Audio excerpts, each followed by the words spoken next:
um bate-papo mesmo. Sejam bem-vindos a mais um episódio do Mãe Pode Tudo, um podcast da maternidade. Hoje eu tô aqui com uma nova host.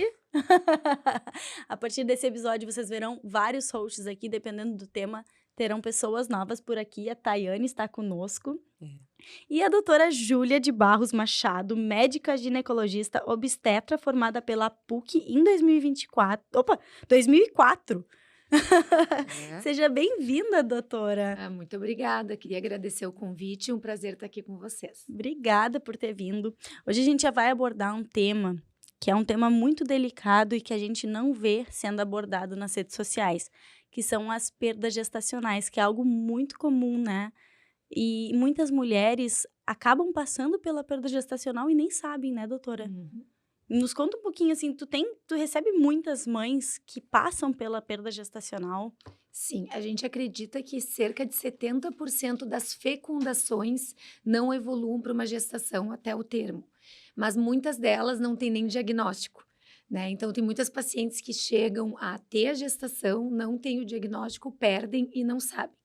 Mas das gestações diagnosticadas, a gente pode ter uma taxa até de 25% de perdas.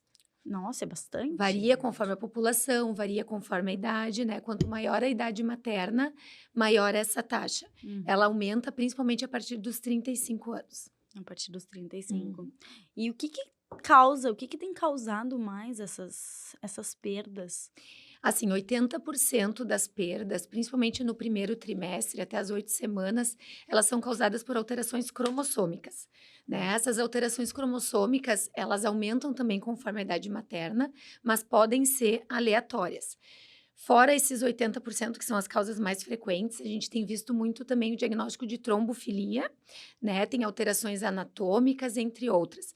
Mas a gente sempre ressalta a importância, por isso que a gente fala muito de não esperar muito tempo para começar a tentar engravidar, porque um dos principais fatores é realmente a idade materna. E, por exemplo, eu tive 2 perdas gestacionais após uma gestação muito saudável, né? E quando eu descobri as minhas perdas, a primeira eu perdi com 5 semanas, mais ou menos, e a segunda com 8, mais ou menos. E quando eu descobri, eu não tive suporte nenhum do meu médico. Nenhum. Isso tem sido bastante comum, né? Os profissionais, eu não vejo, assim, tem vários, eu já escutei de várias mães que buscaram outros profissionais, que foi o meu caso quando eu te procurei, né? Porque eu não tinha tido aquele apoio do médico, eu não sabia nem o que fazer. Eu me senti perdida naquele momento, porque é um puerpério, né? Sim. Eu sempre falo assim, quando a gente conversa sobre perda gestacional, a gente tem que pensar sempre em acolhimento, né? Uma paciente que vem de um sofrimento e ela precisa que o médico olhe para ela como um todo e entenda, até mesmo para investigar, né? Então, são 2 palavras principais, acolhimento e investigação. Eu até acredito que a investigação faz parte do acolhimento, né? Porque é tu se interessar pelo que a paciente está passando, né? É difícil. Eu, antes de passar pela minha primeira gestação, eu não conseguia imaginar o quanto a gente já se sente grávida quando olha um beta-HCG positivo. É verdade. Né? Então, às vezes, quando a gente não passou por isso, ou até mesmo homens, né, pessoas que não vão passar por isso, não conseguem entender a magnitude que é tu olhar um HCG positivo. Naquele momento, a gente já se sente mãe. Então, não tem como a gente minimizar uma perda só por essa sensação que a gente tem ao se sentir grávida. Né? Então, eu acho assim, ó, existem divergências entre as sociedades, na sociedade americana, europeia, em relação a quantas perdas a gente deveria investigar. Né? Há um tempo atrás, eram 3 perdas, e hoje a maioria das sociedades já aceitam 2. Tá? Eu, particularmente, individualizo cada paciente, avalio assim, a idade, né? Se tem alguma patologia, a idade gestacional que foi a perda, e muitas eu já investigo na primeira perda, né? Porque é diferente uma paciente de 38 anos que perdeu, ou uma paciente de 25 que não tem nenhum fator de risco, né? Então, a gente tem que individualizar e também avaliar como essa paciente está se sentindo. Né? Tem pacientes que entendem, né, quando a gente explica que uma vez pode acontecer, mas tem outras pacientes que ficam muito piores emocionalmente, né? Então, às vezes eu uso esse critério também para adiantar um pouquinho e investigar essa paciente. Eu, no primeiro, fiquei muito me sentindo normal, assim, foi uma coisa muito natural pra mim. Porque eu já sabia que muitas mulheres costumam ter perdas gestacionais, assim, uma perda gestacional na sua vida, né. Uhum. Algumas sabem, outras não, né. É. É, exatamente. E aí, quando veio o segundo, eu caí do cavalo. Eu ia te perguntar, quanto tempo pode levar o puerpério? Né, eu digo assim, aquele sentimento da perda ali, porque algumas podem perder muito no início, outras um pouco mais além. Aquele momento ali da perda, aquele momento do puerpério, quanto tempo pode durar, né? O que É que é o normal? É que assim, a gente trata isso quase como um luto, Sim. né? Porque assim, o puerpério de uma gestação fisiológica, a gente considera em torno de 28 dias, né? As alterações Hum, hormonais mais intensas. Mas no caso de uma perda, a gente tem associado um luto, né? E o sim. luto, ele pode, de uma forma geral, demorar até 6 meses para a paciente se recuperar. Só 6 Até meses? 6 meses de um luto de uma Nossa. forma geral na vida da gente, com as Sim. perdas que a gente tem, né, não só gestacionais. E isso pode virar patológico, né, e o que a gente tem que diferenciar sempre é aquele luto que está dentro do esperado, a paciente está passando por aquele processo, ou quando aquilo vira patológico, Uhum. né. Tem as fases da aceitação do luto que funcionam para uma perda de uma pessoa querida ou até mesmo por uma perda gestacional, que a primeira coisa quando a gente fica sabendo, a gente fica meio em choque, assim, né, meio que nega. A Isso. gente tem uma dificuldade de aceitar, pensa: "Ah, será que a médica viu certo? Será que não tem mesmo o coraçãozinho?", Uhum. né. Daí depois a gente passa por uma revolta, quando realmente eu entendi que eu perdi, né. Daí vem aquela fase da revolta: "Por que comigo?", né, "O que será que eu As fiz?", sensações de fracasso, né. né, o que Sensação que de eu fiz de fracasso. errado. Eu sempre escuto das Uhum. pacientes, assim: "O que que eu poderia ter feito diferente? Acho que foi aquilo que eu comi ou aquele exercício que eu fiz". A pessoa procura uma culpa, Sim, né, tentando achar um motivo. ou projeta a culpa em outra pessoa. E a última fase do luto é a aceitação, né. Então, claro que isso é muito individual de cada paciente, né, e depende muito também o quanto ela vai ser acolhida, o quanto a família vai ajudar. Então, por isso que dividir, às vezes, é importante, né. A gente Uhum. escuta muito, assim, hoje as pessoas querem se preservar: "Ai, vou esperar tanto tempo para contar". Eu sempre falo assim, para as outras pessoas, às vezes é interessante evitar contar muito cedo, até para evitar tu ir num lugar, as pessoas, né, não saberem te E ficar perguntar, e perguntando. tu ficar revivendo Sim, é como aquela tirar aquela perda. casquinha, né, que tá cicatrizando e tu E tocar no tocar no assunto de assunto de novo novo. e É. prejudicar, né. Mas com a família, eu acho que é interessante a gente dividir, porque vão ser as pessoas que vão estar ao nosso lado, né, que vão segurar nossa mão, que vão nos dar apoio. Então, acho que a família é interessante sempre saber, né, e realmente para contar para as outras pessoas, a gente sabe que o risco da perda é maior até as 12 semanas, mas principalmente até as 8, né. Existe ali uma taxa maior de perdas entre 6 e 8, que são principalmente as perdas cromossômicas. Que é a gestação química. Não, a química, ela é antes de tu ter uma gestação clínica. O que que é isso? De tu enxergar na ecografia pelo menos um saquinho gestacional. Uhum. A química é só um HCG positivo, sem a gente conseguir visualizar uma imagem. Sim, Perfeito. entendi. Entendi. Aí de 6 a 8 semanas é a A fase que a gente mais tem, né, a taxa, assim, eu faço ecografia no consultório, né, uhum, Uhum. então eu só monto a carteirinha de pré-natal, o material, a partir das 8 semanas. Para mim, ali, eu brinco com as pacientes que é eco do UFA, sabe, que tu fez aquela ecografia, que em manteve. princípio a gestação vai evoluir. Algumas me falam: "Tá, Júlia, até as 12". Geralmente entre 8 e 12 eu já tenho um olhar diferente, nesses casos eu já penso mais, investigar a trombofilia, tá? Porque o organismo ele tem um controle de qualidade para essas questões cromossômicas, principalmente, e isso acontece normalmente até as 8. Né? A medicina não é uma ciência exata, mas normalmente as perdas acima de 8 semanas eu já faço uma investigação diferente, já penso em trombofilia, já descarto algumas outras coisas. Perfeito. E gestações químicas com, de frequência, quando tem uma perda gestacional com frequência, também tu analisa De uma forma de diferente. uma forma diferente. Uhum. A gente tem visto hoje. Trombofilia é um assunto ainda que tem que ser mais falado, né? Tanto no meio médico quanto no meio das pacientes, porque é um assunto muito difícil. É difícil até de entender trombofilia, porque tu olha aquelas rotas da coagulação, né? Ainda tem que ser muito estudado. Tem genes que eu estudo que ainda não são bem estabelecidos na literatura, mas eu acredito muito que tem Uhum. interferência, né? E cada vez mais tem saído estudos em relação a isso. E realmente essas gestações químicas muitas vezes estão associadas à trombofilia.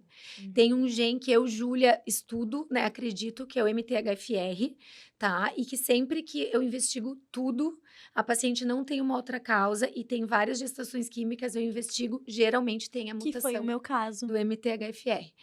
Ele ainda na literatura, quando homozigoto, hoje já tem uma aceitação maior, mas heterozigoto, por ter uma prevalência grande na Uhum. população em geral, pode até 40% das pessoas terem, ainda existe uma dúvida, né? Então, assim, o que que eu acho em relação a ele, que é um assunto polêmico, é que tu não tem que investigar em todo mundo, né? Porque tu vai, Sim, vai ter muita isso gente mesmo. que vai ter e não vai expressar. Uhum. Mas naquelas pacientes que apresentam essa história de perda gestacional, a gente tem que Ele investigar. pode estar ali meio que encapsulado, quietinho na dele. Ela tem o gene positivo, mas ele não se manifesta. Pode. Isso a Uhum. gente tem de uma forma geral nas Uhum. questões genéticas, né? A gente pode ter aquela alteração e não manifestar. Entendi. Né? A gente tem ainda que entender por que, que algumas pacientes manifestam e outras não, por que, que algumas pacientes que têm a mutação, às vezes têm uma gestação fisiológica e passam a perder depois, tá na literatura, né? Eu já tive várias pacientes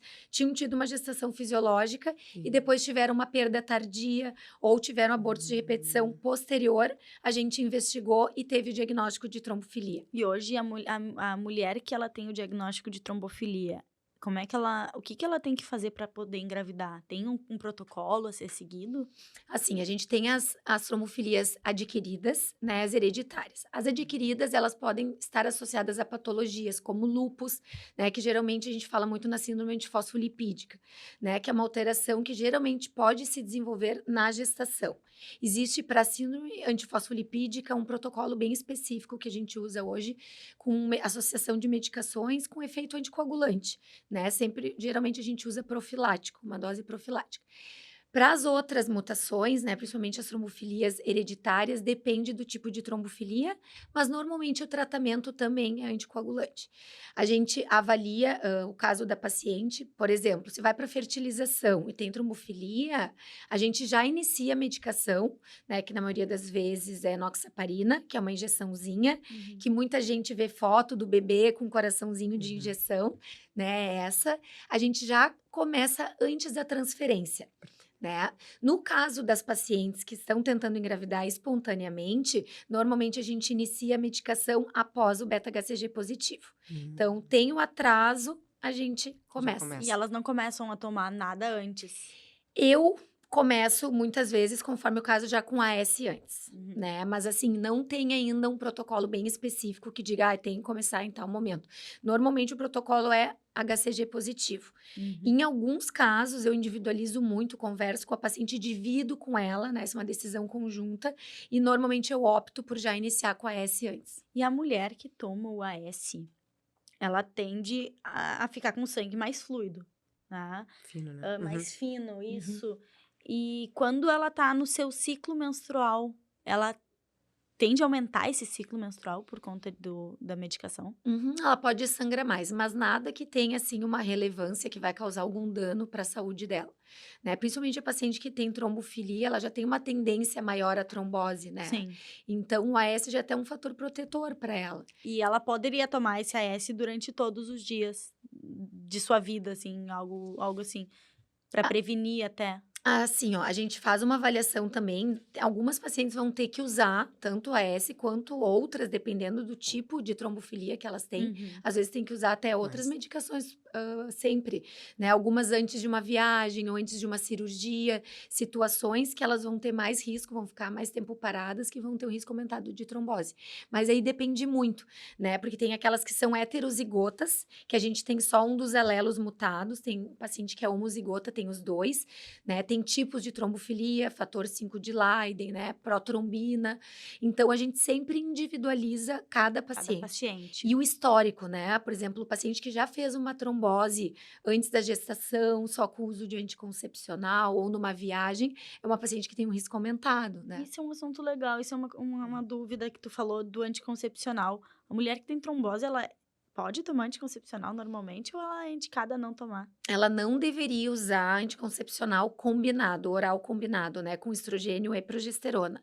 O ideal para essa paciente é usar um DIU, né, até poderia ser o DIU hormonal, porque não tem uma grande absorção, ou o DIU não hormonal. Não é interessante que essa paciente não use método hormonal, principalmente oral combinado. Principal. Que é a pílula normal, né, que é de Sim, Sim, estrogênio e sim. progesterona, essa. O ideal, depois de ter o diagnóstico, é usar outro método contraceptivo que não a pílula. que não a pílula. Voltando, assim, um pouquinho, algumas dúvidas, né, nesse caso, assim. Alguém que esteja passando por isso, né, ou uma amiga que a gente sabe, por que tem alguns profissionais que, assim, né, já tem esse protocolo na agenda de como atuar, e tem alguns que tratam como se fosse uma coisa normal, né? Porque eu acredito que uma perda, né, nesse momento nos torna daquele sentimento de fracasso, né? Não estou cumprindo com o meu papel, o que que eu falhei naquela. O que que a gente. Como que a gente pode procurar bons profissionais que nos deem a mão nesse momento, né? Qual é o diferencial? Porque Marina passou por isso, eu passei por isso, e querendo ou não, a gente teve que trocar de profissional. Porque o profissional que nesse momento que estava com a gente não estava preparado para aquele momento, ou, né, pelo momento de sensibilidade. O que que a gente pode fazer nesse momento para, quem sabe, alguém que esteja escutando, né, que esteja passando por esse momento, né, como seria um bom profissional, né, nesse momento que ele vai me dar a mão, vai entender que nesse momento eu estou um pouco mais sensibilizada, né, e que eu Eu acho que preciso falta um de pouco do senso dos né, profissionais. como identificar um bom profissional que vai me dar a mão, né, e que vai me fazer passar, vamos junto. O que orienta é procurar um profissional que trabalha com alto risco, tá? Porque, assim, existem profissionais que trabalham mais com gestação de baixo risco, né? Que não são acostumados a investigar, a fazer todo esse protocolo, né? Trabalham mais com gestações que fluem de forma fisiológica, inclusive encaminham para os outros colegas, Perfeito. né, as gestações de alto risco, né? Eu sou uma médica que trabalho muito com gestação de alto risco, trabalho muito com aborto de repetição, mas o que eu oriento geralmente é a paciente procurar se informar: "Ah, esse profissional trabalha com alto risco?", Perfeito. É né, a informação que porque faltava, né? É ter realmente uma pessoa especializada nesse. especializada nisso, né. Tem muitos profissionais que se dedicam a estudar isso, porque é quase que uma subespecialidade dentro da obstetrícia, Uhum. né. Então, assim, eu acho, muito legal quando o profissional se identifica, assim: "Não, eu vou trabalhar só com baixo risco, eu vou trabalhar com alto risco", porque é pesado emocionalmente, Pois né. é. Eu particularmente gosto, porque eu sou uma pessoa, assim, muito afetiva, né, então eu sei que eu vou acolher essa paciente, que eu vou Uhum. dar esse suporte que ela precisa. Mas tem pessoas que às vezes ficam até, assim, também muito chateadas e não conseguem dar esse suporte, né. Então acho importante, assim, o que eu poderia dizer é procurar um profissional que trabalha com alto risco, que é uma Perfeito. pessoa que se dedica a estudar isso, entender, porque eu falei para vocês, é uma coisa complexa, principalmente essa questão da trombofilia, é uma coisa nova. Eu acho que a gente vai evoluir muito ainda nisso na Uhum. medicina, não que a trombofilia é nova, mas estudar nas perdas de repetição, entender todos os genes que podem estar influenciando isso, né? Esse outro gene que eu falei para vocês, o MTHFR, hoje a gente achava que era só numa rota, hoje a gente sabe que pode ter outras rotas também que ele interfere, do óxido nítrico. Então, tem muitos trabalhos em andamento. Antes, a gente vinculava a homocisteína. Hoje a gente sabe que ele também está relacionado a outras rotas. Então, assim, a gente precisa de mais estudos, né, mais profissionais que se dediquem a isso, porque realmente a gente não pode normalizar, Uhum. né? O que a gente não pode, a gente tem que entender que é comum, que pode acontecer uma perda, né? Mas sempre olhar assim, vamos olhar essa paciente, ver se ela tem fator de risco, ver a idade e Quando ela é investigar. mais nova, a tendência é que vocês investiguem mais do que a mulher mais velha? Ou como é que funciona? Assim, a gente sabe que a chance de perder é menor quanto mais nova a paciente for, Uhum. né? Porque tem uma questão que é a idade dos nossos óvulos, que eu digo que é a maior injustiça que a mulher tem. A gente forma a nossa reserva ovariana quando a gente está dentro da barriga da nossa mãe. Sim. E isso não sofre uma renovação, né? Vai sofrendo uma perda, né? Apoptose, que é uma perda celular programada mensal, Uhum. da quantidade, mas principalmente a gente tem uma perda da qualidade. E isso aumenta o risco de doenças cromossômicas e, consequentemente, o risco de aborto, né? Então, assim, uma paciente jovem ter uma perda, a chance é menor, né? Então, eu sempre olho para todas, né, com o mesmo olhar, mas eu já vejo, tá? Quantas semanas foi? Tem história de trombose na família. Na minha anamnese, né, na minha primeira entrevista com as pacientes, mesmo as que não vão engravidar, eu costumo perguntar como foi a gestação da mãe, né? Ah, Se tem história de trombose na família, como foi a gestação da mãe, porque às vezes o fato de ter pré-eclâmpsia, de ter perdas, de ter trombose, isso tudo já pode direcionar a gente investigar outras coisas, Uhum. né? Então a gente já pode conversar antes mesmo da paciente tentar engravidar e ver se na família tem história. Por exemplo, uma irmã tem perda recorrente, eu pergunto: "Ah, deixa eu ver os exames da irmã". Às vezes, identificando, a gente já já investiga consegue antes dessa paciente identificar. perder. É. Perfeito. Evita um Um dano transtorno, mental muito grande, com não? certeza. Porque a gente fica balançada, a gente leva isso pro resto da vida, né? Uhum. É que eu acho que causa um problema não só no corpo, mas psicológico, Psicológico, né? É. Que totalmente. tem que ter um acompanhamento, como falou, pode ser 6 meses, né? Até eu me adaptar à situação e saber que não fui eu só, né? Tem várias coisas que. Eu me culpei bastante. Eu me senti bem abatida, assim. E eu passei muito pelo processo muito sozinha. Eu senti isso muito sozinha. Isso é uma pergunta que eu queria te fazer. Em relação à perda gestacional, como o homem, o companheiro, deve se portar? Porque ele não entende muitas vezes o que tá passando no corpo da mulher. Porque é uma bomba de hormônios e do nada, do nada ele também não tem mais nada, né? Então, como é que o homem deveria se portar no teu ponto de vista? É que assim, a gente tem uma diferença já evolutiva do cérebro do homem e da mulher, Sim, né? E muitas vezes a gente cobra do homem que ele pense que nem a gente, e a gente cobra, e eles cobram que a gente pense que nem eles. O homem, ele é naturalmente mais concreto, as coisas para ele precisam ser mais concretas. Por isso que muitos só se tornam efetivamente pais quando o nenê nasce. sim. Porque daí aquilo é concreto, tem ali um bebê, e aí, agora eu sou pai. Muitos não conseguem identificar isso ainda quando tá na barriga da mãe, né? Então, assim, o fato da gente estar gestando, o nosso corpo está se modificando, a gente já se sente mãe, como a gente falou, desde que a gente olha ali o exame, porque tu já tá com mais sono, tu já tá com dor na mama, tu já sente o teu corpo Uhum. mudar. E o homem não passa por isso. Sim, Então, a gente também tem que entender o lado dele, mas é importante a gente sinalizar o quanto isso para nós é importante, né? Então, assim, acho que a união do casal nesse momento é fundamental para a mulher, né? Porque a mulher vai passar pelo processo de mudança inicial, depois também, quando perde, muitas vezes passa até por um procedimento, sim. ou espera um tempo. Né, que é melhor fisiologicamente, se é uma perda inicial, ter uma eliminação espontânea, até para passar para uma tentativa Mas seguinte.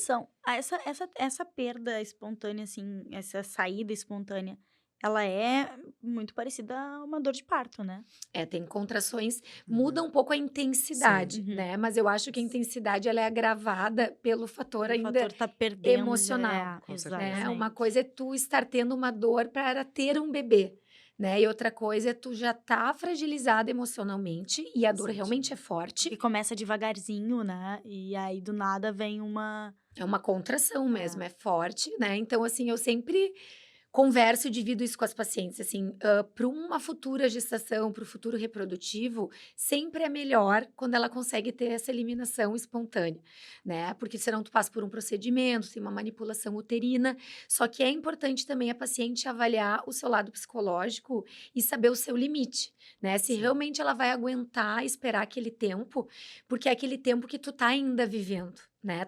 Enquanto eu digo que tu não vira a página, porque tu tá ainda dentro daquele processo. E quando realmente tu elimina ou tu faz o procedimento, tu consegue, por mais que tu ainda sofra, tu meio que dá um ponto final ali, tá? Encerrou esse ciclo, agora eu vou me recuperar e vou para um futuro. E quando tu ainda tá ali, é mais difícil, né? Então, até como decidir como tratar isso, né? Se vai esperar, se já vai fazer um procedimento, tem muito a ver como a paciente se sente e também avaliar o lado psicológico dela. E nesse caso, por exemplo, existe algum protocolo, alguma orientação? Por exemplo, tem uma amiga que está passando por isso. Como que a gente deve, digo, de trabalho, de alimentação, de como tratar ela nesse momento, né? Porque é um momento tão fragilizado, que ela não tá nem grávida, nem, né? Ela tá num momento de luto que a gente não sabe, As porque pessoas não sabem bagunça como tudo, né? agir, né? Bagunça toda a vida da Uhum. pessoa, né? Ela já tá se sentindo mal, tá passando por uma situação que às vezes pode levar dias. Como se portar nesse momento? Tem algum protocolo, alguma coisa que a gente possa falar mais sobre isso, né? Até para se tornar uma coisa, porque né? A gente tem uma gripe que a gente tem que se, né? Segurar, Tem que não, ficar eu em acho que casa a gente tem que quietinha. perder esse tabu de É, falar sobre perda gestacional. é falar sobre isso, né? Dizer assim, bom, está passando por isso, é mais normal que, né, uma gripe, né, que é um pouco mais intensa. E o que que a gente pode fazer para que torne essa situação um pouco mais tem amor nesse momento, né? Eu tenho que me colocar no lugar da pessoa, que pode ser uma coisa que seja uma semana, 5 dias, 10 dias, e ainda depois vai ter um luto, né? Uhum. Né? Ou dizer assim, amiga, vai procurar um psicólogo, vai procurar agora a médica. Não, ainda não. Então, como, né, tratar essa situação para que ela não se torne também um problema lá adiante? Tu diz esse período até ela passar pelo É, processo de eliminação. isso. Eu acho que a gente tem sempre que perguntar como que a paciente vai se sentir melhor. Eu faço essa pergunta para a paciente. Quando eu dou o diagnóstico, eu explico as opções e pergunto assim: o que que tu prefere? Porque tu pode dar um atestado se ela não se sentir em condições de voltar ao trabalho, Sim. ou tu prefere trabalhar porque daí tu não vai ficar vivendo Pensando. aquilo. Uhum. A maioria das pacientes responde que preferem seguir a rotina, né? Porque de alguma forma tu faz tipo uma negação, né, de que aquilo tá acontecendo, mantendo a tua rotina e não fica pensando só naquilo. Uhum. Mas tem alguns dias que elas precisam, normalmente, para processar aquilo que a gente falou no início, né? Passar por aquele processo assim de aceitação, e até chegar ao processo de aceitação, Sim. né? Aceitar, entender que ela não tem culpa, que não é culpa de ninguém, que isso pode acontecer, Uhum. né? E realmente, eu acho que a palavra é individualizar. Porque tem mulheres que ficam muito fragilizadas e não conseguem retornar ao trabalho, nem falar com as pessoas, não Sim. querem. Tem outras que preferem continuar, então acho que é perguntar como tu te sente melhor. Eu faço essas duas perguntas. Tu prefere esperar ou fazer o procedimento? E a segunda pergunta é, tá, se ela resolve esperar, tu prefere seguir a tua rotina ou tu prefere que eu te dê um atestado e tu fique em casa? Né? Então, assim, é muito como as mulheres vão É que lidar com isso. eu sempre fico pensando, né? A gente é mãe, amiga, guerreira, né? A gente tá sempre. Eu não sei o que seria melhor. Claro, nesse momento eu diria: não, deixa eu ficar na minha rotina normal. E assim, será que isso tá certo? Será que a gente não teria que realmente fazer uma pausa, enfrentar aquilo ali para realmente estar preparada, né? Fechar a casinha, organizar para que depois a gente se torne um pouco melhor, né, conversando com um profissional, porque às vezes a gente, não, eu vou enfrentar, Como é que foi a tua? eu já era empreendedora, né, Tu então não parou? não parei, Eu parei. Tu parou. Eu parei. eu não Eu parei. parei, eu fiquei muito mal. A segunda vez eu fiquei. A primeira eu ignorei. Eu segui minha vida tranquilamente. Tive ali um momento difícil, mas segui. Era uma coisa que eu queria muito. Mas tá, beleza. A segunda eu fiquei muito mal. Porque Eu tu fiquei parou, muito mal. então, porque tu Não, porque eu tava mal e eu não conseguia fazer as coisas. Eu É. simplesmente eu não conseguia seguir. Uhum. Por isso que tem, tem que individualizar, É, né? eu entrei numa bolha. Eu não conseguia falar com ninguém os primeiros dias. Eu não tinha. Eu tava meio que só. Eu tava ali, tinha ali o meu companheiro, mas eu não conseguia. sim, É que tu reviveu uma dor, né? Na verdade, assim, na primeira tu vive uma dor, na segunda tu revive. E o que que eu percebo, assim, que as pacientes só relaxam quando elas passam já na outra Quando elas gestação. conseguem. Elas passam por aquele período já que elas perderam. Por exemplo, perdi com 8. Quando elas fazem 9, 10 semanas, ali elas começam a aproveitar a gestação. Porque é o medo que tu tem de passar por aquilo de novo, É. né? entendi. Então, por isso que eu uso muito essa palavra, assim, ver como que ela tá se sentindo. E geralmente eu falo assim também, né? Agora tu vai pra casa, vocês vão conversar, ver como é que tu te sente. Qualquer dúvida, tu me liga de novo, porque eu sei que ela tá num processo que ela tá ouvindo, assim, ó, É uma coisa. 10% do que eu tô falando, Sim. Sim, né? Então é muito comum, depois eu retorno para essa paciente, ligo, como é que tu tá te sentindo, como é que tu estás, porque às vezes aquela primeira impressão de como ela vai agir, ela uhum, nem processou, sim, né? Então ela me deu uma resposta que não era realmente, né, como ela ia estar se sim. sentindo.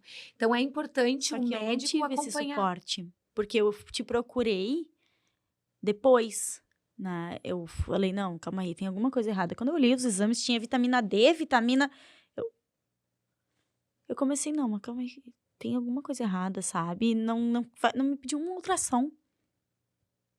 É nesses casos que por isso que eu gosto muito eu sou muito planejada, muito organizada, então, assim, eu gosto muito de saber, não tem um processo, um procedimento, alguma coisa que diga que o que que a mulher que passou por isso tem que fazer, tem que Não seguir. existe um É, padrão. que nem tu falou, é uma profissional especialista. Eu estou sabendo disso agora, né? Tenho um filho de 16 e um de 5. Entre eles, tive uma perda, mas, que nem eu te falei, eu segui em frente, né? Vamos trabalhando, vamos vendo o que que dá. Às vezes chorava no banho, né? Não cheguei a falar, né? Quanto isso dói, o que que isso faz. Tem uma tatuagem aqui que representa, né? Que eu fiz uma, Não, eu não uma sabia. homenagem, mas que é meu. É É. só meu. É meu momento. Eu acho que superar de verdade, né? A mulher nunca supera, assim, tu fica forte, tu segue, tu tem os outros filhos, mas aquela cicatriz sempre fica. Tanto que eu lembro da minha avó, tipo, a minha avó sempre falava, ela teve uma perda, né?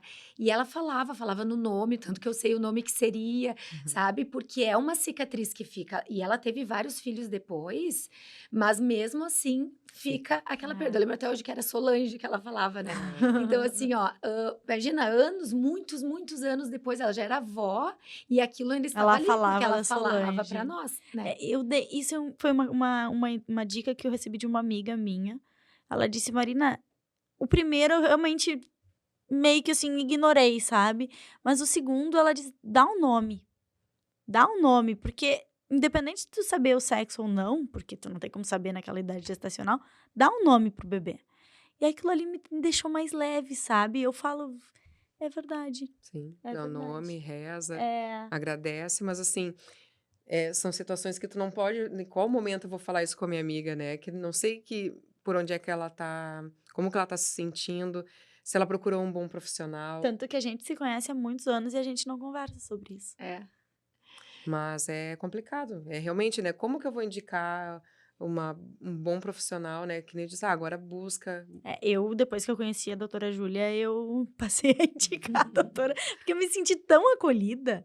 E Mas aí eu falo, poxa, se eu me sentir acolhida, eu tenho certeza que há outras mulheres que estão passando por esse processo vão se sentir acolhida também, né? Eu acho assim, ó, tipo, como amiga, por exemplo, né? O Uhum. que que tu pode mandar pra pessoa que tu soube, assim, ó, estou aqui pra qualquer coisa que tu precisar, porque a pessoa não vai querer falar naquele momento sobre aquele assunto. Ó, tô te mandando uma mensagem só pra dizer que eu estou aqui pra qualquer coisa que tu precisar, pode contar comigo. E a gente não pode nunca minimizar a dor do outro, né? Pra qualquer Não, coisa, com então assim, ah, certeza. vai passar. Não, né? Se tu precisar de qualquer coisa, né? Imagino, a gente também pode falar assim, também é difícil falar, imagino que tu deva estar Tu não sentindo, passou tu por não isso. passou por isso, né? Então, assim, estou aqui para qualquer coisa, né, que tu precisar. E aí depois acontece muito de tu conversar depois de um tempo e tal e ver, é interessante ver se essa tua amiga está sendo bem encaminhada, né? E pode falar sobre esse assunto, tipo, tu investigou, tu viu como é que foi, tu procurou um profissional que trabalha com alto risco ou que trabalha com perdas de repetição, porque existem muitas pessoas que se dedicam, não precisa fazer uma outra especialidade, mas que se dedicam a estudar isso e muitos trabalham também só com perdas de repetição. É, como tu falou, eu, né, já tenho um de 16 e um de 5. Hoje foi o primeiro dia que eu ouvi falar sobre o profissional que se dedica a estudar isso e que é especialista, né, em estudar e buscar essa alto risco, Quais né? são as diferenças de aborto entre aborto espontâneo, aborto natimorto? Quais são as diferenças que existem entre? Existe uma diferença em relação à idade gestacional. Tá? Tá. Então, tem as perdas precoces, que são essas bem iniciais, e tem as perdas tardias, né? Quando eu fiz a minha formação lá 20 anos atrás, a gente tinha uma coisa muito estabelecida, 500 gramas, 20 semanas, né? Hoje mudou um pouco isso, né? Até porque, assim, com a evolução da medicina, a gente tem uma mudança também em relação ao prognóstico dos bebês que nascem prematuros, Sim. né? Então, hoje a gente sempre individualiza também, mas existem essas perdas precoces e geralmente a gente fala em perdas tardias, aquelas que já são com idade gestacional mais avançada, né? Principalmente existem bebês que já teriam uma viabilidade, mas que Sim. acontece uma perda intraútero, Hum. né? E eu já escutei de pacientes me falar assim: "Ah, Júlia, é muito ruim quando a gente escuta das pessoas quando tu perde, ah, mas nem nasceu", né? É. Isso é muito comum. Então, assim, tentar evitar falar Sim. isso, né? É. Porque a pessoa, como a gente falou antes, ela já se sente mãe, Óbvio. ela já tá vivendo e não importa no início, claro que às vezes tu compra coisas, tu faz o quartinho, né? São lutos diferentes, mas todas passam por uma dor, né? Então, é difícil perder filho, a gente vê, imagina pelas pessoas que a gente escuta depois, né? Mas é muito triste, as pacientes sofrem independente da idade gestacional que elas perdem, né, hoje também. E uma coisa que a gente deve falar junto, quando a gente fala assim, tipo, tentantes, a gente tem que pensar nas pacientes que perdem, mas também tem aquelas pacientes que não engravidam. Que não conseguem Que não engravidar, conseguem, né? tipo, que nunca tiveram um positivo, Uhum. né? Essas pacientes a gente vê assim, ó. Ontem eu tava conversando com uma que às vezes elas colocam uma parede, sabe? Que tipo, é o jeito que elas têm de se defender daquela situação traumática e dizem, eu não quero mais. O não quero mais é tipo, eu não quero mais passar essa dor. Não é que ela Entendi. não quer mais o filho, né? Sim. Então, são pacientes também que precisam uma atenção especial, né? Isso, a maioria das pessoas sabem que existem profissionais daí que trabalham com isso, tem Sim, sim. fertilização, né? As pessoas geralmente já se direcionam mais. Mas pra essa. Mas existe também uma confusão às vezes. A paciente às vezes vai procurar uma fertilização, ela vai procurar achando que é infértil porque ela perde, mas às vezes não é isso. Às vezes essa paciente tem uma trombofilia, né? E acha que ela não consegue engravidar. Não, ela engravida, mas ela perde. Então, são coisas também que a gente tem que diferenciar, né? Entendi. Que legal. Não, eu fico pensando que às vezes, assim, eu já tive amigas que fizeram a fertilização in vitro, pessoas que estavam tentando e que paravam e engravidavam Tem naturalmente. muitas pessoas que acabam É muito ficando muito no psicológico, psicológico é e não muito. engravidam. Uhum. E eu já ouvi muita história assim, bah, eu tentava e não conseguia engravidar. Aí parou de tentar e engravidou. Eu acho que o psicológico abala isso também, né? Ou É que não? a nossa liberação hormonal, ela é impulso, né? Então, assim, Sim, se tu libera cortisol, se tu tá mais estressado, tudo isso pode interferir a tua liberação hormonal, sim. né? Então, a parte psicológica, ela é importante. E isso entra também naquilo que tu falou dos homens, né? Não só na perda, mas também no acompanhamento durante as tentativas, Uhum. né? Porque eu sempre avalio como que está o casal. Porque isso vai desgastando, tipo, as tentativas frustradas vai desgastando o relacionamento. Mas eu vou te dizer que o meu relacionamento, depois que eu perdi, foi por água abaixo. Foi por água abaixo, porque eu não tive muito apoio, eu me senti sozinha, e aí eu queria tentar de novo, e aí ele ficou com medo também. É que são muitas coisas, né, nesse momento, por isso que eu disse, né, qual seria, né, ter um psicólogo para acompanhar, tá tudo Tu bem, faz vamos. encaminhamento para psicólogo? Sim. Sim, porque eu acho que acredito que tem algumas pessoas que precisam realmente, porque Hum. vai ter aquele momento do É. luto e depois, né, bom, agora aqui já deu, né, agora tu tem que seguir sozinha, mas mesmo assim tem que ir trabalhando, tem que ir estudando para ver se realmente são exames que tu tem que fazer, é uma reposição, é trabalhar o teu psicológico nesse momento, né, é ter um bom profissional do teu lado. E quanto tempo depois de perder uma gestação a mulher pode começar a tentar novamente? Aí depende como que foi o processo de eliminação, tá? Uma paciente que eliminou espontâneo, no outro ciclo, se ela volta a menstruar, teoricamente ela já pode tentar de novo, né? Eu costumo fazer uma eco, ver se tá tudo certinho e já libero.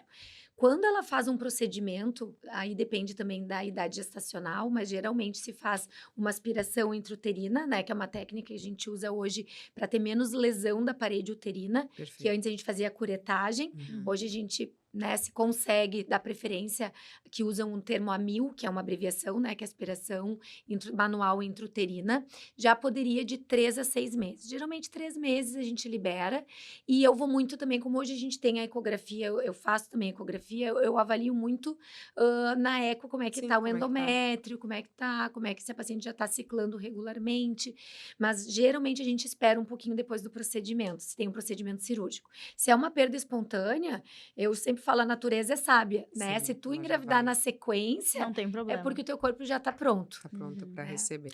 A doutora Júlia, ela é ultrassonografista, ginecologista, ela tem título pelo Colégio Brasileiro de Radiologia em Ultrassonografia. E ela é muito legal, isso é uma coisa que eu achei muito bacana, que no consultório dela, ela já faz as ecos. Então, tu já vai lá fazer o acompanhamento gestacional, ou daqui a pouco a mulher que tá tentando, Sim. e ela já faz todo o acompanhamento lá, né? Até as ecos. Isso eu achei chique do último.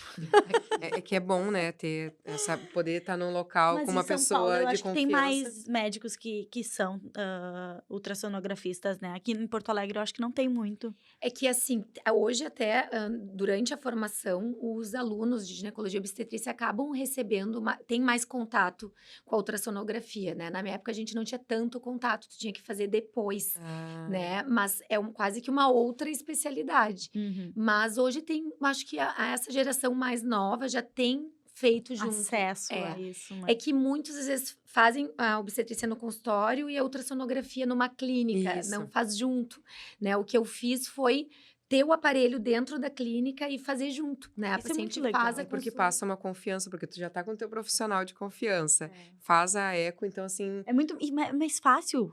Tu diminui o tempo da paciente, porque ela sai de lá, tem que marcar o exame, tem que fazer exame, aí depois tem que mandar pra ti ou levar lá. é que eu não sei se, né, tu lembra, mas assim, eu me lembro com o Rafa agora que eu fiz. Às vezes eu não, pro profissional que não era muito comunicativo, ou que estava mais, né, fechado, ou querendo fazer mais agenda ali para executar, e às vezes quando tu tá com o teu profissional ali de confiança, tu já consegue ver algumas outras coisas, ele já te faz questão de te mostrar, né? Então isso traz uma conexão ainda maior, né, para aquele momento, né, que tu tá vendo, tu tá criando É. uma Eu ainda não conexão. passei isso com a doutora Júlia, vou ter que passar. É, não, Eu acho assim, ó, quem trabalha com alto risco é importante ter. perfeito, né? Até É. porque tu consegue antever algumas situações, né? Tu vê assim, esse bebezinho tá crescendo menos, ou o líquido tá diminuindo, esse colo tá encurtando. É Então, isso. tu Eu tem acho aquele que controle, né? talvez o profissional onde tu vai na clínica, talvez não tenha essa tua especialidade, esse teu controle, esse teu olhar mais do alto risco, né? Acho que é importante, né, colocar isso, que talvez um profissional que não tenha essa dedicação não consiga antever algumas coisas e pode prejudicar naquele momento, né? Então, mas que bom, né, que tu tem isso e tu pode passar para os pacientes, né, naquele momento ali que tá. Não é uma posição, às vezes, não muito legal, né? Mas assim, né, tu tá num local de confiança, que faz toda a diferença. E Júlia, e hoje tu também tem mestrado em Medicina, Ciência da Saúde, doutorado em Medicina, Ciência da Saúde. E eu vejo que tu posta bastante sobre, tu usa uns aparelhos para parte ginecológica. Fala um pouquinho desses aparelhos pra gente. Assim, ó, eu senti a necessidade de ajudar mais as pacientes também que estão vivendo um outro momento, que é a menopausa e o climatério, né? Então, assim, como eu gosto de fazer esse acompanhamento da mulher ao longo de toda a vida dela, eu atendo desde adolescentes até pacientes que estão vivendo esse momento da menopausa, eu sentia que faltava um pouco algumas coisas para eu conseguir dar o suporte para essas pacientes, né? Então, eu fui, mesmo depois de ter feito o doutorado, atrás de uma nova pós-graduação, que eu estou fazendo agora, que é em ginecologia regenerativa, tá? E que a gente consegue devolver a função, né, para a mulher, conseguir que ela consiga, tipo, manter a vida sexual dela mesmo depois da menopausa. Né? Porque existem várias modificações que acontecem no corpo da mulher que dificultam isso. Né? Então, eu estou sempre tentando buscar essa ajuda.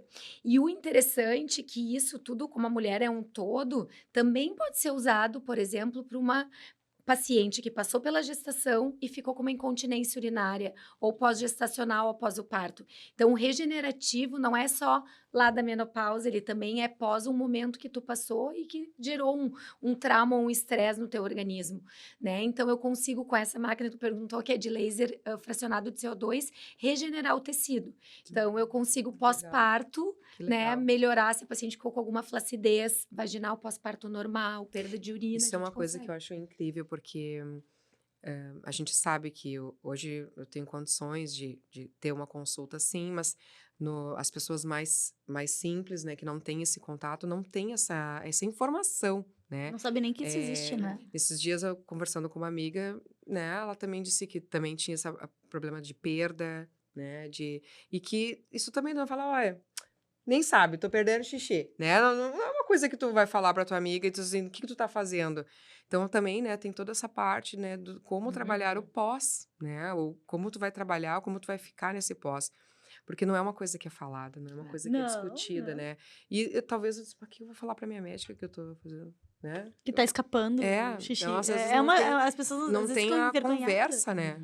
Como que eu vou falar isso de uma forma mais tranquila? Ah, vamos resolver isso, né? Então, que bom que tem que trazer esse assunto, Tem que trazer. porque é uma coisa que às vezes a gente tá com essa informação pra gente e não tá conversando, e tem solução.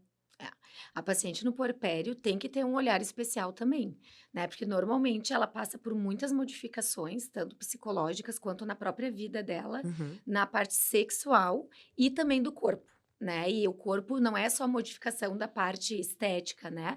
Muitas vezes a paciente está perdendo urina, está com ressecamento vaginal, não está conseguindo, né, ter uma relação adequada. Então eu pergunto, né? Eu falo com as pacientes sobre isso. Tem que perguntar. Né? Não é só como que tá o bebê, tá conseguindo amamentar, depois de um tempo tu tem que ir trazendo nas consultas alguns assuntos, e eu brinco com elas, olha, não dá pra esquecer do marido, Isso aí. né? Sim. Claro, a gente sabe que a mulher tá se reinventando, a gente não volta a ser a mesma pessoa depois que a gente tem um filho, né? E eu sei que é pesado, a gente tem que se preocupar com a gente, tem que se preocupar com o bebê, tem que se preocupar com o marido, É um né? monte de coisa, É um monte de né? coisa. Aí tem Muita o teu coisa trabalho, que tu tá lá, que muitas, tu falou, eu sou autônoma, eu também passei por isso, tu tava lá no puerpério, mas tava preocupada com as minhas pacientes, com o meu trabalho. Sim. Então, a gente tá vivendo tudo isso. E então, nem que seja a tua médica, quando tu chega lá, olhar como que tu estás, né? Perfeito. Eu acredito assim, ó, que assim como tem a carteirinha ali, né, de vacinação das crianças, e que a gente também tem no adulto, né, que às vezes a gente esquece, né, que tá tudo bem, mas que deveria ter, né, algumas coisas que a própria mulher deveria atentar, né, naquele momento. Estou me preparando para isso, depois passei por isso, né, um checklist. Acho né? que a carteirinha da criança, a mulher também deveria ter, né? A carteirinha da É, mãe, mas temos que pensar. né? É Né? Natal. Um pós-natal, né? Um pós ali, né? O que depois de tanto tempo, o que eu deveria estar verificando se eu tô prestando atenção em mim, porque a gente tem que prestar atenção, né? Em Tenho o muita Antônio, coisa. tenho o meu marido, tenho meus 2 filhos, né? Tem tanta coisa, e às vezes a gente acaba não se olhando, né? A gente Não esquece que prestando. nós somos mulheres. A E gente se que, coloca no papel bom, de vou mãe. visitar a Júlia. Não, eu vou visitar a Júlia daqui um tempo, e aí vai passando, quando a gente viu, passou um tempão. É. E a gente não tem, bom, eu tenho que observar essas coisas. Eu estou fazendo isso, estou sendo, né, me atentando nesses itens. Acho que é bom falar, né? A gente tem que, né, não só pensar como ser uma boa mãe, mas como eu posso ser uma boa mulher, né, para ser a boa mãe que eu preciso ser. Uhum. Eu acho que se a mulher não tá bem psicologicamente, fisicamente, ela não tá bem nem pra cuidar da criança. Eu Então ela também. precisa se colocar em primeiro lugar. É. Porque é aquela história da máscara. A gente falou num outro podcast sobre isso, da máscara de oxigênio. Coloque primeiro na Primeiro. gente e depois nas crianças. É Porque as mulheres precisam estar bem para cuidar bem dos seus filhos. Nós estamos gravando aqui nos estúdios Com, um estúdio maravilhoso. Você também pode ter o seu podcast aqui. Gostou daqui, Ju? Gostei, achei muito legal. Bom, né? Ai, e nós temos também a nossa parceira Maxi, que mandou um presente para a doutora Júlia. Muito obrigada. A Maxi, ela incentiva mulheres a empreender através do mercado de semijoias. Eu vou abrir que eu aprendi com a minha mãe, que é a educação. É abrir o presente na frente de quem deu. Ai, que lindo! Ai. A Claro. doutora Júlia tá sempre Linda. bem arrumada, Sim. toda Não, já é produzida. já dá uma motivação pra nós, né, queremos ser É lindas. verdade. A E autoestima, né, gurias? É Isso. importante a gente manter E a sempre. questão da autoestima da mulher que perde, da mulher que ganha bebê, é muito importante ela se arrumar também, né? Não Uhum. ficar só com aquele pijama em casa. É importante ela, Com apesar de ser certeza. difícil, É, é muito importante dela estar bem, né? sim, Se se sentir arrumar. bem, né. Sim, é tu buscar quem tu era antes, né? Eu falo assim, aquela mulher que já não gostava de se maquiar, se arrumar, provavelmente no puerpério ela não vai fazer, e a gente nem vai cobrar isso, né? Mas as minhas pacientes que eu sei que eram já mais vaidosas, eu brinco, eu dou uma cobradinha assim, ó, vamos lá, né? Pra tentar tu te reconectar com quem tu era, porque é muito fácil tu se desconectar nesse período, né? Tentar lembrar as coisas que tu gosta de fazer. Em seguida eu falo para as pacientes assim, pega um tempinho para ti, né? Nem que deixe o leite para quem tá amamentando um tempo e tenta lembrar uma coisa que tu gostava de fazer que te faz feliz, porque Uhum. tu vai voltar melhor para casa. Não, tu vai ser mais senão tu te torna uma chata, né, às vezes, né, eu digo, às vezes tu não consegue ser aquela pessoa porque tu tá com tanta pressão, tu quer ser a melhor, tu quer tentar dar atenção para o teu filho e tu acaba te esquecendo que tu também Não é precisa porque dessa tu tá com um atenção. recém-nascido ali que tu não pode deixar uma horinha com outra pessoa, Isso, né? Dá, não quer dar mamadeira, dá no copinho, dá na colherinha, tem dá outras um jeito. formas, É, sabe? Dá um jeito, mas vai aproveitar um momento teu. É. Vai no salão, vai fazer o cabelo, vai lavar o cabelo no salão, vai fazer isso as aí. unhas. Eu acho que muitas vivem isso no segundo filho, né? Eu não tive o segundo para viver isso, mas hoje eu penso que essa seria uma das coisas que eu faria diferente, eu me cobraria menos. Eu também. Né? Porque eu achava que eu tinha que ser a Mulher Maravilha, que tinha que dar conta de tudo, tanto que eu voltei a trabalhar com 1 mês e meio, não Nossa, totalmente, né? E eu amamentei 1 ano e 1 mês. nossa. Então, assim, ou eu estava trabalhando, ou eu estava amamentando ou tirando leite, né? Era aquilo porque eu não aceitava que ela tomasse uma forma, porque eu Eu não queria, aceitava também. sabe? Hoje, eu já falo para minhas pacientes, eu enxergo de outra forma, né? A gente vai amamentar aquilo que a gente vai conseguir, eu estimulo muito a amamentação, é importante, mas se algum momento precisar, né, dar uma fórmula, precisar alguma coisa, tá tudo bem, né? Então, eu acho que assim, ó, como tudo na vida, a gente tem que tentar fazer o nosso melhor, mas a gente tem que entender nossos limites e aceitar, né? Como mãe não é diferente. A gente não vai acertar sempre, a gente não vai conseguir fazer tudo o que a gente gostaria, mas fazer o melhor que a gente consegue. Consegue. E aceitar e respeitar o nosso limite, né? Às vezes eu vejo as mães assim, não dormem, daí eu, quando vê tão assim, já enlouquecidas, né? Porque já não conseguem cuidar do bebê, não estão dando conta das coisas e aquilo vai ficando patológico, Sim. né? Então, assim, saber o limite, eu digo, dorme um pouquinho, reveza, né? Entende que tu precisa dormir, entende o teu limite. É importante a gente identificar isso também, né? Doutora, mais uma pergunta. Qual a importância das vitaminas, tanto do ácido fólico, vitamina D, vitamina B, tanto no pré-gestacional, na gestação, no pós e, assim, da mulher que perde, no pós também, né? É importante suplementar? Que tu indica? Existe uma vitamina que é essencial, né, a gente usar, que é o ácido fólico, que Uhum. hoje a gente usa na forma metabolizada, que é o metilfolato, que ele diminui chance de malformações e defeitos do tubo neural, né, diminui risco de fissura labial, não sei se vocês já ouviram meningomielocele, Uhum. esses defeitos do tubo neural de uma forma geral. Essa medicação tem a recomendação de usar pelo menos 3 meses antes da mulher iniciar as tentativas, tá? Então, porque ela diminui risco. Eu sou muito da alimentação saudável, né? Então, eu acho assim, essa medicação tem que usar, né? Na verdade, é uma vitamina. O resto, a gente tem que avaliar paciente. Eu pergunto, tu toma leite? Tu, né, tu come queijo? Tu toma iogurte para ver se ela consome a quantidade de cálcio? Vê como é que é a ingesta, come carne, para ver se precisa suplementar outras vitaminas. Mas se é uma mulher que tem uma alimentação saudável, a gente não precisa fazer grandes suplementações, né? Hoje existem alguns polivitamínicos, eu prescrevo, né, para as pacientes depois das 12 semanas. Até as 12, geralmente, eu prescrevo só o metilfolato e reviso toda a alimentação. Sim, E pra aí, garantir. para garantir o cálcio, é uma coisa que eu cuido bem. Então, se a paciente não consome leite e derivados, eu já introduzo também o cálcio.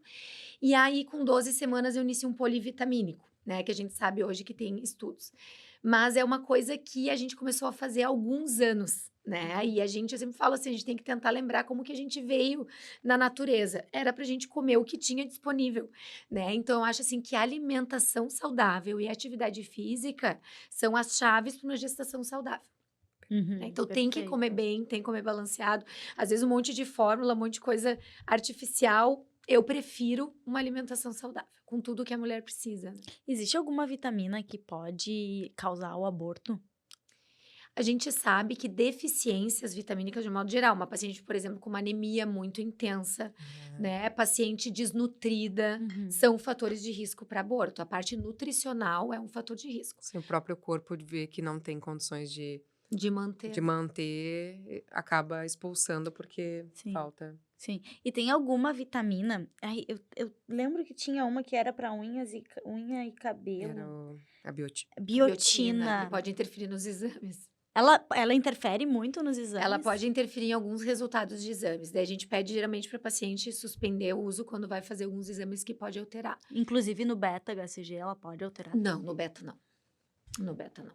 O beta tem algumas medicações que a gente usa, principalmente quando vai fazer indução da ovulação, né? Que a gente faz para simular o pico de LH, a gente acaba usando o HCG, né? E aí esse que poderia dar um falso positivo, né? Mas a biotina não. Não. É Dependendo bem do que difícil de acontecer um falso positivo, né? No HCG de sangue, existem tumores ovarianos ou o uso de alguma medicação, né? Por exemplo, esses que a gente usa para romper o folículo, mas é raro. A gente vê nos de farmácia, né? Então, os de farmácia, hoje, eles têm uma sensibilidade muito alta, né? Tem uns que eles detectam 6 dias antes.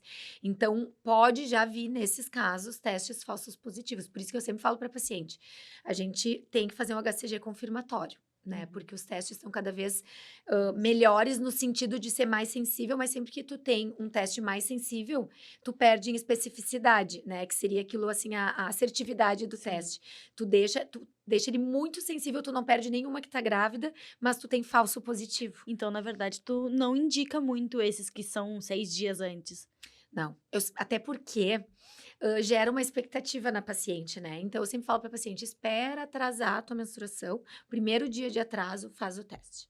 Porque geralmente já começa a me mandar um monte de exames e eu digo, calma, espera. Sim, tu Até porque é muito que perto lidar da com- ovulação, né?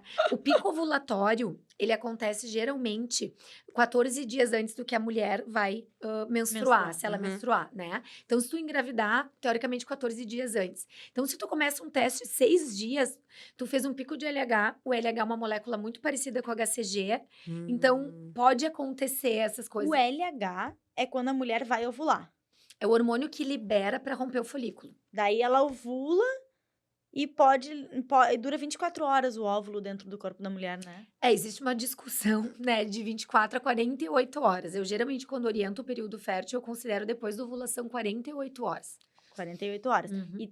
E antes, é 7 dias, 6 dias antes O espermatozoide, que ele dura. ele pode também 48 horas. Geralmente, o que a gente considera? O dia da ovulação, 2 dias antes e 2 dias depois, é o período, assim, que a gente pode considerar o período fértil mesmo. Uhum. A literatura é divergente em relação a isso. Alguns falam 24 horas antes, depois. Eu, geralmente, que oriento o período fértil, eu oriento a ovulação, 2 dias antes e 2 dias depois. Que daí fica aqueles 5 dias ali. E aí, até ele se transformar em zigoto, talvez? Quando fecunda, depois ele vai se transformando e se Sim. transforma em zigoto. E aí, quanto tempo leva até a mulher começar a positivar o beta? É que assim, quando ocorre a fecundação, já existe uma pequena liberação, só que demora 8 dias até o embrião implantar. Então, geralmente, o HCG no sangue, ele é mais, a gente consegue detectar depois que já acontece o processo de implantação, né? Tá acontecendo esse processo. Por isso que eu digo assim, 15 dias depois que ovulou, Que já né? saiu Que é das um dia trompas de e já foi atraso, pro... já tá implantando. implantando no útero. Ele tem um trofismo pela trompa, ele fica geralmente 8 dias ali até implantar. Só que tudo, a medicina não é uma ciência exata, né? Por isso que muitos critérios que a gente usava antes, hoje a gente mudou, porque a gente vai descobrindo mais coisas, né? A fertilização nos auxiliou muito, porque antes, existem ainda algumas sociedades que imaginam que aconteceu fecundação é gestação, né? Mas com o advento da fertilização, eu, pelo menos, mudei o meu conceito. Tu coloca um embrião de 5 dias, normalmente, dentro do útero, e a mulher, às vezes, não positiva o HCG. Então, o que acontece? Para mim, a gestação acontece no momento que ocorre a implantação. né? Então, antes, como não tinha fertilização, a gente já imaginava, até se discutia em relação a que momento era um aborto, né? Então, hoje, assim como tu perguntou antes, até assim, quando é o aborto, né? O que é depois, a gente diferencia muito, assim, viabilidade para saber um aborto, se era, né, um feto viável ou não, para depois ser natimorto, mas os conceitos de idade gestacional, de peso, de viabilidade, eles mudam com a evolução, Sim. né? A medicina, ela tá em constante evolução e a gente vai descobrindo muitas coisas. E eu lembro, eu na faculdade, a gente discutia, né? Em que momento é um aborto, né? Fecundou. Então, a gente sabe que hoje muitas fecundações, como eu falei para vocês, não terminam numa gestação viável. Mas isso é uma gestação, né? Então, a fertilização nos trouxe esse outro olhar. Tu coloca um embrião que está se desenvolvendo dentro do útero da mulher e ela não Não. engravida, né? Então, assim, teoricamente, não foi uma gestação, Sim. né? Então, assim, muitas coisas ainda estão em constante evolução e varia, né? Porque o ser humano, ele é variável, ele entre o Sim. outro, né? Tu é diferente dela e por isso o individualizar. Né, os protocolos, eu acho assim, a gente tem que ter protocolos, né, até para ter medicina baseada em evidência, mas a gente Sim. não trata um protocolo, a gente trata uma Sim, paciente, é flex né? conforme Então, É tu que nem tem que aquele, olhar. é que nem tu chegar no hospital e falar, mãezinha, tá tudo bem, eu não sou mãezinha, eu sou Marina. Saber o nome da paciente é o mínimo, né? Sim, Quando as pessoas, mãezinha, momentos. tá tudo bem? Não, eu não sou a mãezinha. As pessoas têm mania de falar isso, né? Não, eu sou a Marina, eu sou a paciente Marina, não sou a mãe do Antônio. Sim. Saber tudo, o momento que tu tá vivendo, se tu já tem um filho, se tu não tem, tudo isso muda, né? Até o tempo de internação das minhas pacientes que ganham bebê mudam conforme. Tem um filho, não tem filho, né? Porque tu sabe que aqui já tem, tá louca pra ir cuidar do outro filho também que Sim. tá em casa. O primeiro filho, ela tá já mais ansiosa, não sabe se vai Aí eu conseguir tive uma amamentar. experiência no hospital quando eu ganhei o Antônio, péssima, péssima. Eu hoje eu falaria assim, bah, eu quero ficar mais tempo no hospital. Mas é que é Porque eu muito- eu fiquei 30 horas em trabalho de parto. Acabei ganhando de cesariana. Era meu sonho ter de parto normal, não consegui. E aí eu fiquei 1 dia e meio no hospital. E eu saí daquele hospital cheia de informação do pediatra. O pediatra cuspiu as informações, eu falei isso num outro podcast. E eu, meu Deus, e agora? O que eu faço? Sabe? Eu me senti totalmente perdida, sem ajuda nenhuma. Sem ajuda, não. Eu tinha Aquele ajuda em negócio, casa, né, mas. do pré e do pós, né? É, Socorro, eu Deus. tinha ajuda em casa, mas.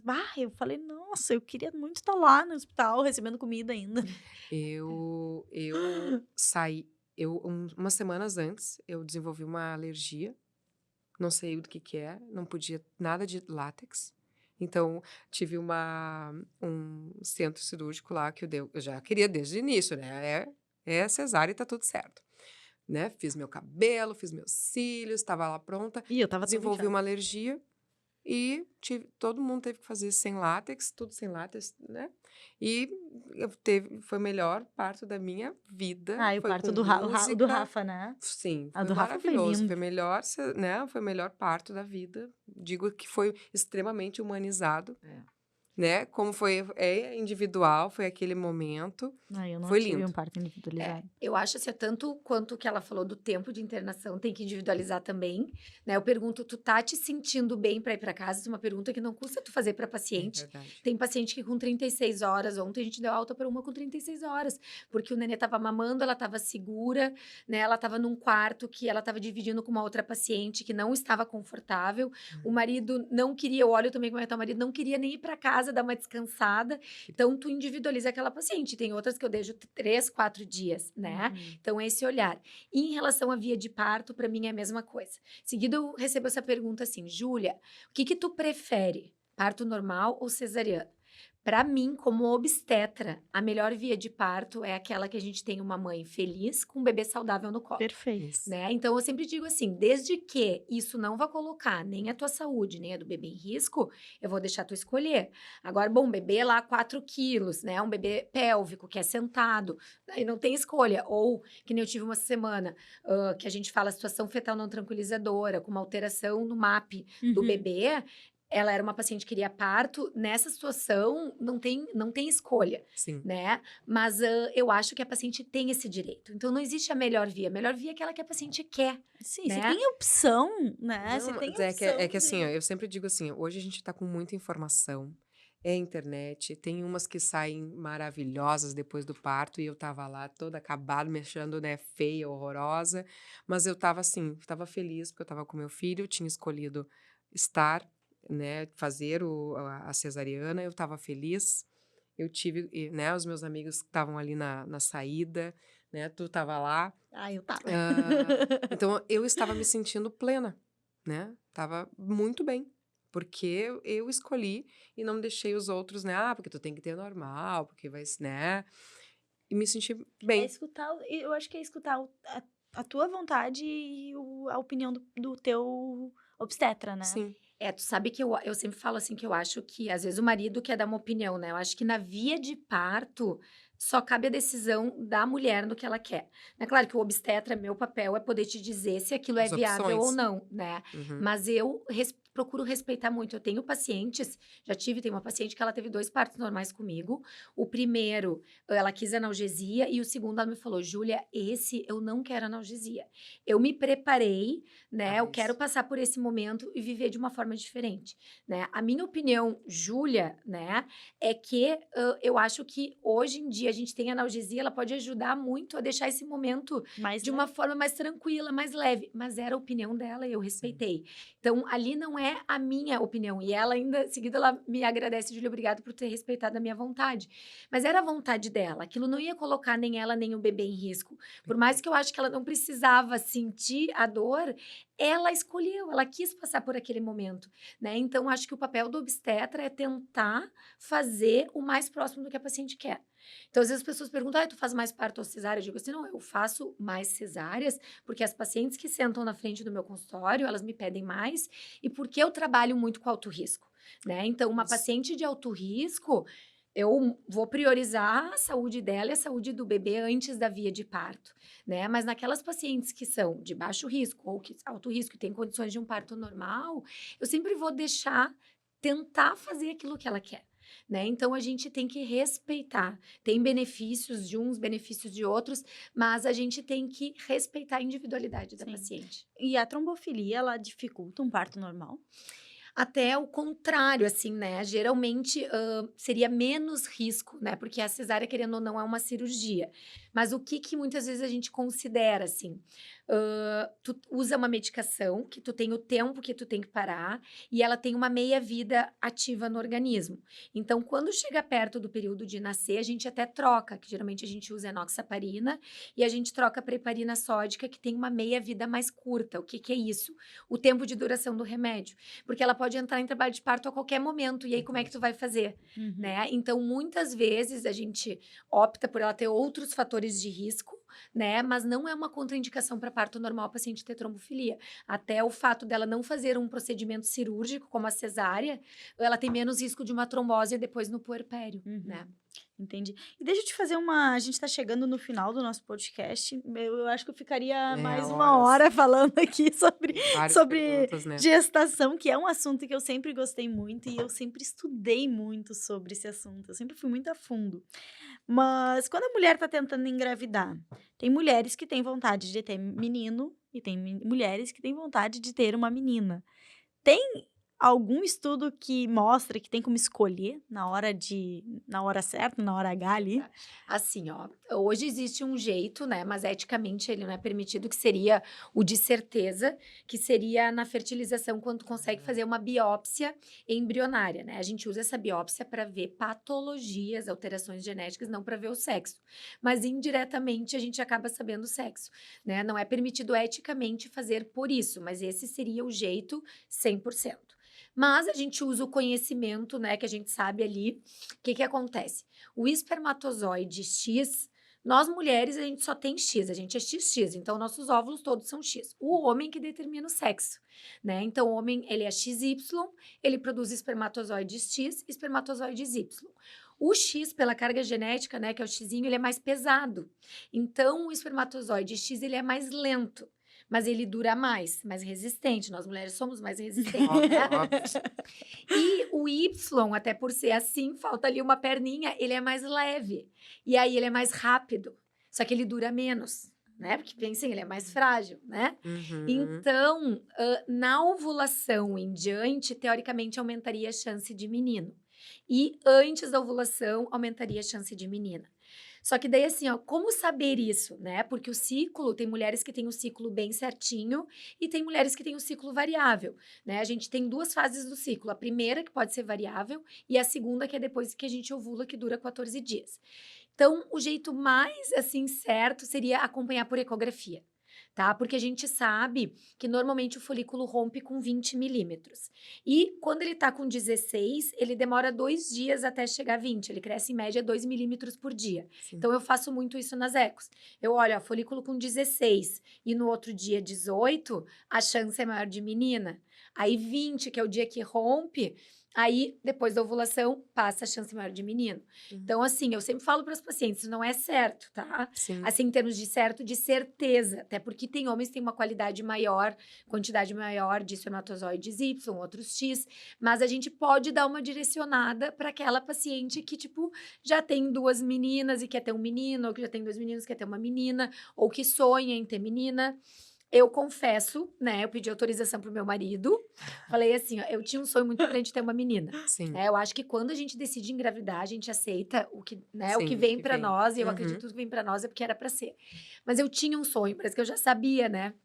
E eu perguntei pro meu marido se ele se importava que eu usasse meus conhecimentos, né, pra tentar direcionar.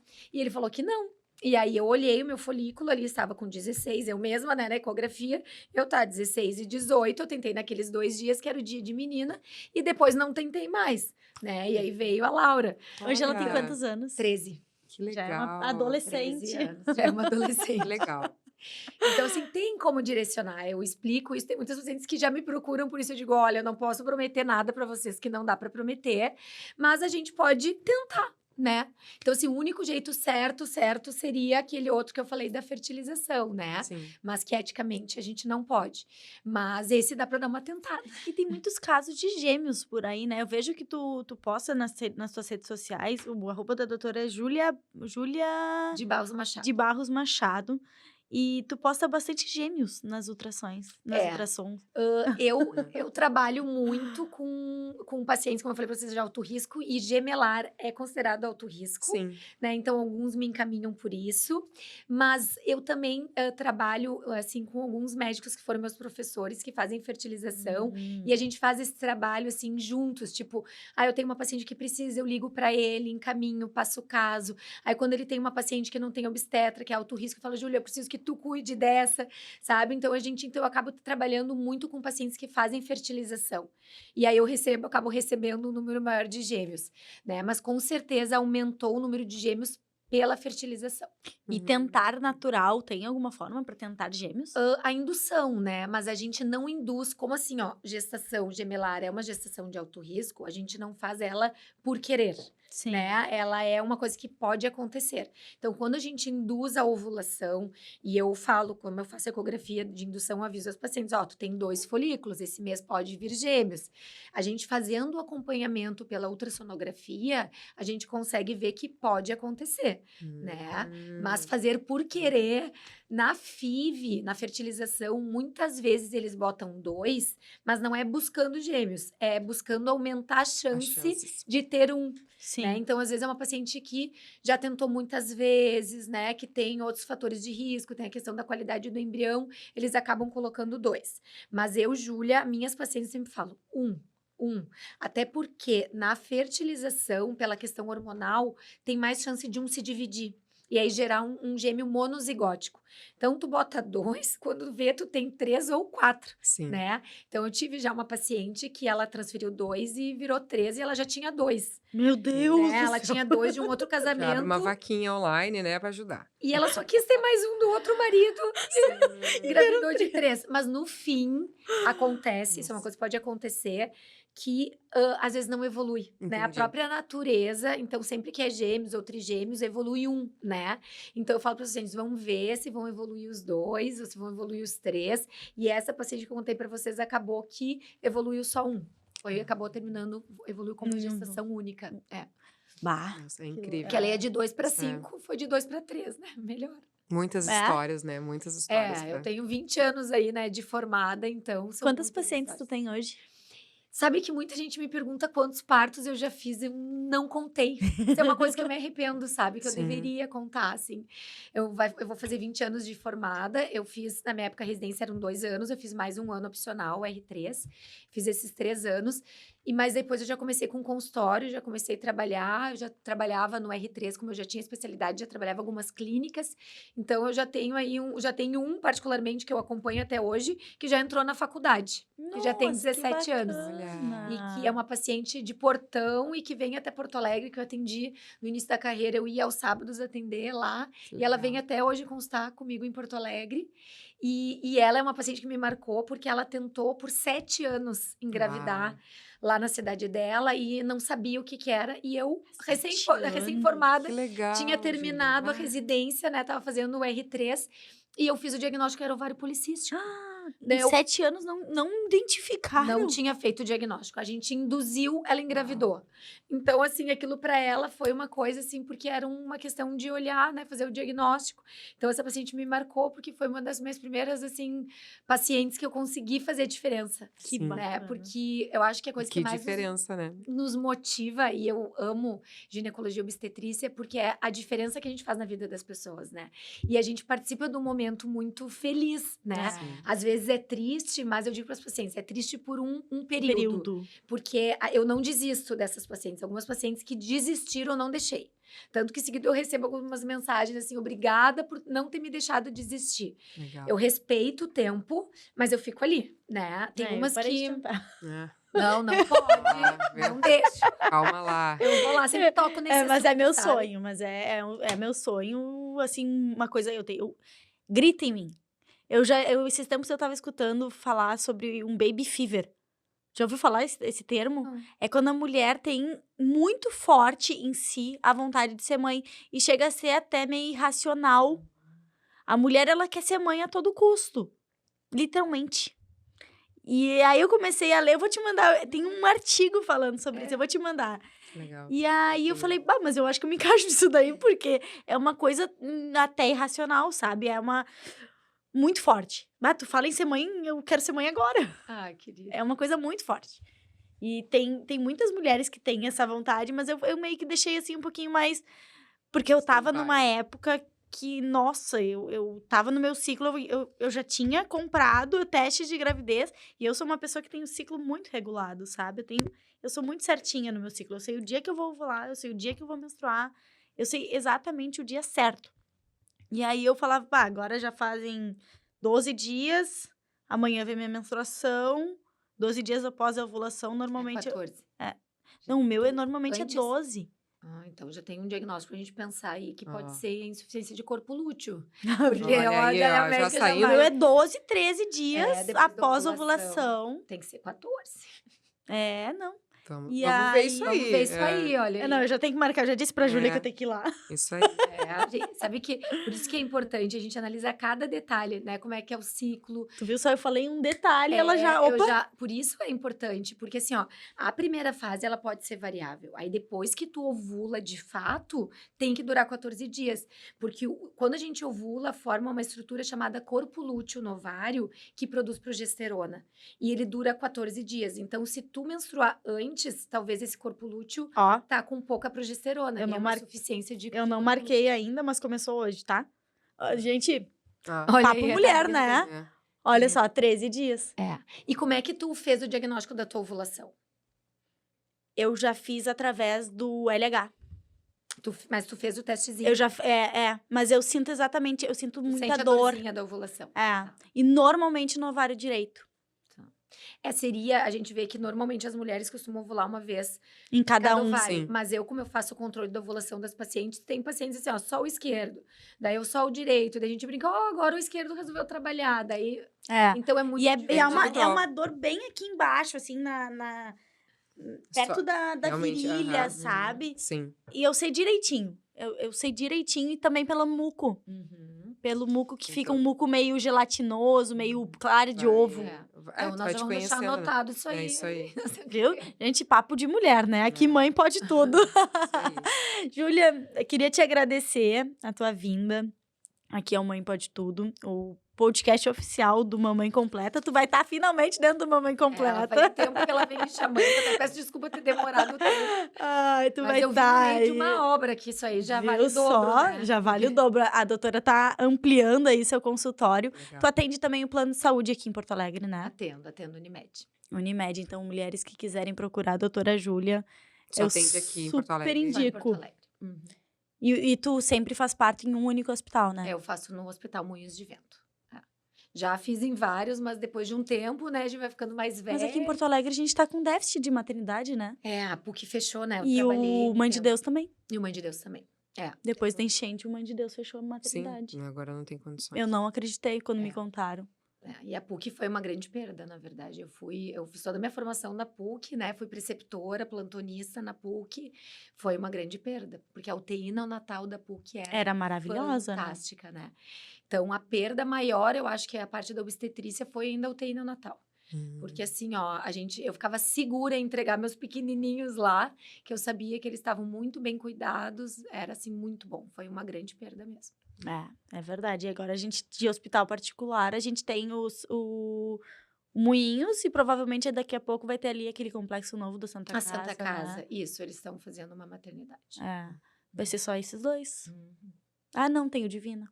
Ah, tem o Divino, é verdade. É. O Clínicas também tem uma parte, Tem, né, eu acho. tem. A Santa Casa tem uma parte de convênio também. Ah, não sabia. A Santa Casa tem uma parte de convênios. Não sabia. É. Mas é um hospital maravilhoso. Sim. Tayane, muito obrigada por ter vindo, por ter presenciado aqui esse Quis assunto. colocar um pouco mais também, porque acho que quanto mais a gente falar, mais a gente vai ter mulheres felizes, né, que possam compartilhar também e que identifiquem essas situações e que possam procurar realmente profissionais que sejam realmente, que vão te trazer vão te pegar na mão e vão te trazer Eu a acho que solução. não só profissionais, assim como eu passei, eu tô aberta para conversar com outras Com mães. certeza. Se quiserem me chamar no Instagram, muitas mães, muitas depois que eu postei, me chamaram. Eu acho que mais de 100.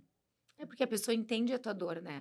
A gente faz isso às vezes, uma paciente tem um diagnóstico de câncer de mama muito jovem, às vezes a gente tem pacientes que se oferecem para entrar em contato com as outras e dividir, Que porque a legal. pessoa entende quem Perfeito, passa, nossa. né? E a perda é a mesma coisa. É, se tu tiver pacientes que queiram conversar, pode me mandar para mim, eu certeza. converso com elas, porque é uma coisa que eu passei, eu gosto muito de dividir, eu não tenho problema de falar sobre isso, tem muitas que não gostam, né? Então, Mas é um momento delicado e é individual e tu tem que saber, né, que tem pessoas que estão disponíveis para ajudar. exatamente. Isso aí. Gente, chegamos ao fim de mais um podcast. Muito obrigada. Eu que agradeço a oportunidade, foi um prazer. Um beijo. Tchau, tchau.